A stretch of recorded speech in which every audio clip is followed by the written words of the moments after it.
যদি দলে মোক ৰিজাইন দিবলৈ কয় নিশ্চয় মই দিম।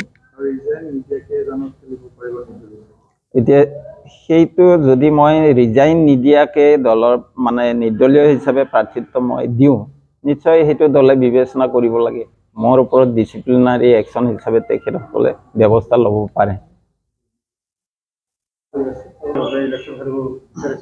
এতিয়া BPF দলে গাদ্দাৰ বুলি মই ক'ব নাযাওঁ। হাইকমাণ্ড থাকে চব প্ৰতিটো দলৰে BPF BJP UPPL যিমান ৰাজনৈতিক দল থাকে তেখেতসকলৰ যিটো হাইকমাণ্ড বা আমাৰ BPF দলৰ যিটো হাইকমাণ্ড তেখেতসকলে বিভিন্ন দিশত হয়তো বিবেচনা কৰিছে নাইবা বিভিন্ন টেকনিকেল অসুবিধাও থাকিব পাৰে।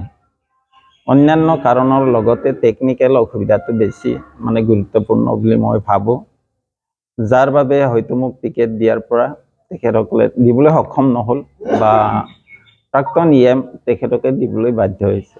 তাত হয়তো বিভিন্ন টেকনিকেল কাৰণ থাকিব পাৰে। গতিকে সেইকাৰণে মই BPF দল হিচাপে দলক মই কোনো ধৰণৰ গাদ্দাৰি কৰা বুলি মই ক'ব নিবিচাৰোঁ। আৰু নিৰ্দলীয় এইকাৰণে খেলিব ওলাইছোঁ, ৰাইজৰ প্ৰবল দাবী আগৰে আছে আৰু যিটো আমাৰ হিষ্ট্ৰী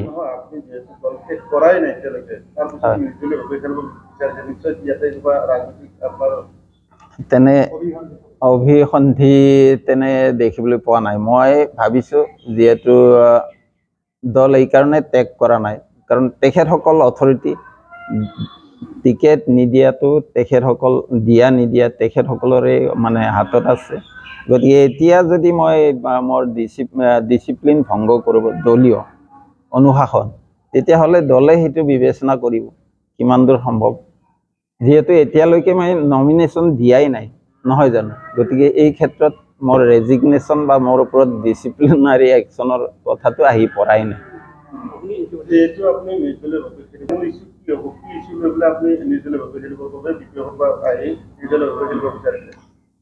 ইছ্যুটোতো মই ক'লোৱে, ইছ্যুটো ব্যক্তিগত ইছ্যু হ'বই নোৱাৰে। আমাৰ সমষ্টিৰ ইছ্যুবিলাকেই মোৰ মূল ইছ্যু। সমষ্টিৰ বিভিন্ন যিবিলাক ছেক্টৰ আছে এডুকেশ্যন, হেল্থ, ইৰিগেশ্যন, এগ্ৰিকালচাৰ, চেৰিকালচাৰেই হওক বা স্পৰ্টছেই হওক সকলো ছেক্টৰত উন্নয়নৰ ধাৰা অগ্ৰসৰ কৰা মানে যাতে আমি উন্নয়ন কৰিব পাৰোঁ আমাৰ সমষ্টিটোত, সেইটোৱে মোৰ ইছ্যু। আৰু সেই ইছ্যু লৈয়েই মানুহে মানে ইলেকশ্যনত অগ্ৰসৰ হয়।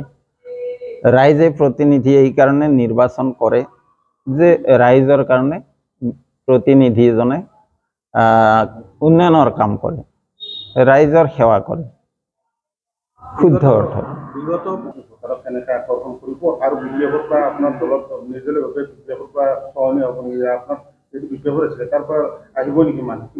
এতিয়া BPF বুলি সহনীয়া আচলতে মই যেতিয়া যোৱা 8 মাহত যি প্ৰচাৰ চলাই আছিলোঁ, যিখিনি মানুহ উঠি পৰি আহিছিলে, যিসকলে BPF দলৰ পৰা অন্ততঃ বাহিৰত আছিল তেনে ব্যক্তিসকল আকৌ উজান দি আহিছিলে।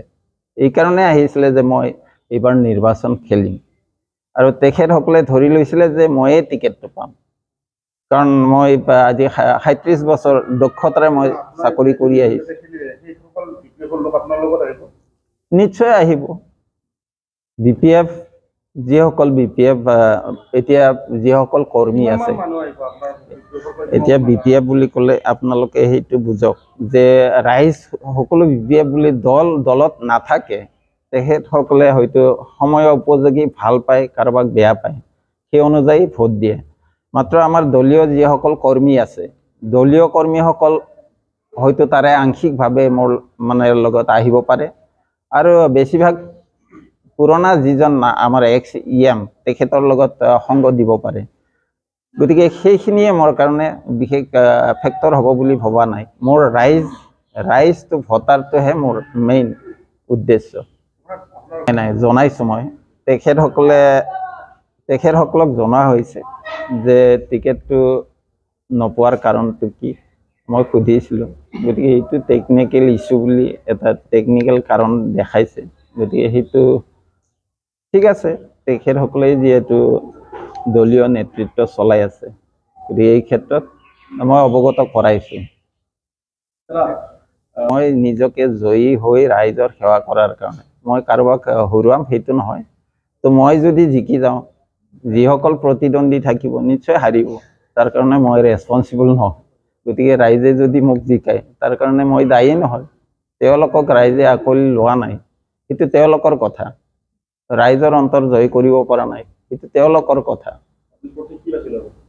এতিয়াতো সেই কথা এই মুহূৰ্তত ক'ব নোৱাৰি। যেতিয়া মই নমিনেশ্যন ছাবমিট কৰিম তেতিয়াহে কথাটো ব্যক্ত হ'ব। এতিয়া মই ভাবিছোঁ ডকুমেণ্টছ যদি কালিৰ ভিতৰত কমপ্লিট হয়, নিশ্চয় সোমবাৰে 1 তাৰিখতে কৰাৰ মই আশা কৰিছোঁ।